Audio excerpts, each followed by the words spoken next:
തൃശൂർ വിവേകാനന്ദ കോളേജിലെ SFI പിള്ളേർക്ക് കൊടുകൈ എന്തിനെന്നല്ലേ?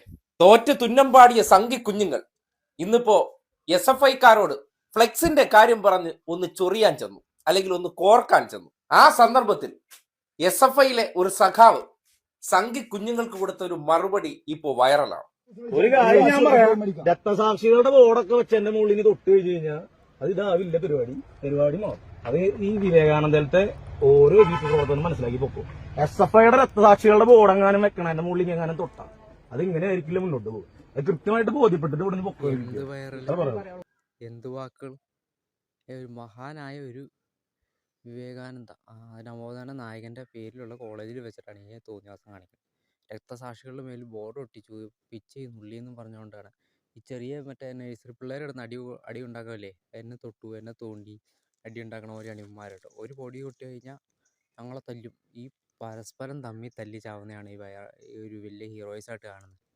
നിങ്ങളൊക്കെ നല്ല കാര്യങ്ങൾ ചെയ്യും, സമൂഹത്തിൽ ഇറങ്ങി പാർട്ടി ജാതി മതഭേദമന്യേ സമൂഹത്തിലുള്ള നല്ല കാര്യങ്ങളൊക്കെ ചെയ്യും. ഒരു നേരത്തെ ഒരു ആഹാരമെങ്കിലും മേടിച്ചു കൊടുക്കും. അല്ലാതെ ഈ കിടന്ന് ഈ ബോർഡിൽ പിടിച്ച് എൻ്റെ ബോർഡിനെ മേളിൽ ഒട്ടിച്ച കൈയും കാലും വെട്ടും. ഇതൊക്കെയാണോ ഒരു തമ്മിൽ തല്ലുവാണോ ഒരു രീതി? കോളേജിൽ പോയി പഠിക്കാൻ പറഞ്ഞുള്ള സമയത്ത് പോയി പഠിക്കുക. വിവേകാനന്ദ എന്ന് പറഞ്ഞു കഴിഞ്ഞാൽ കേരളം ഭ്രാന്താലയാണ്. അന്ന് രാഷ്ട്രീയ LDF UDF പാർട്ടികളില്ലായിരുന്നു. അല്ലെങ്കിൽ പുള്ളി ഇത് ഉദ്ദേശിച്ച് പറഞ്ഞേനെ. ജാതി മതം എന്നുള്ള വേർതിരിവ് പോലെയാണ് ഈ പാർട്ടികൾ തമ്മിലുള്ള വേർതിരിവ്. അത് ഭയങ്കര ഡേഞ്ചറസാണ്. ജാതി മതം തിരിച്ചുള്ള ഈ ആക്രമണങ്ങളൊക്കെ പോലെ തന്നെയാണ് ഈ പാർട്ടികൾ തമ്മിലുള്ള LDF ആയാലും BJP ആയാലും കോൺഗ്രസ്, ഈ പാർട്ടികൾ തമ്മിലുള്ള വാക്പോരും ശാരീരിക പോരൊക്കെ.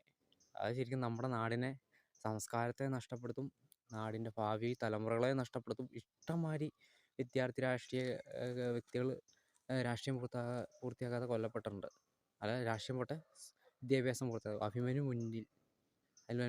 മുൻപന്തിയിൽ തന്നെ കാണും.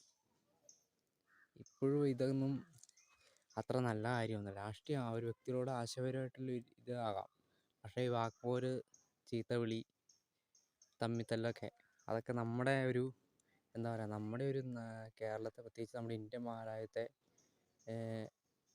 വികൃതമാക്കുന്ന രീതിയിലാണ് ഈ പോകുന്നത്. ഡ്രഗ് മയക്കുമരുന്ന് പോലെയാണ് ഈ രാഷ്ട്രീയം എന്നുള്ളത്, വിദ്യാർത്ഥി രാഷ്ട്രീയം എന്നുള്ളത്. അതുകൊണ്ട് പഠിക്കാൻ പറ്റുന്ന സമയത്ത് പോയി പഠിക്കുക.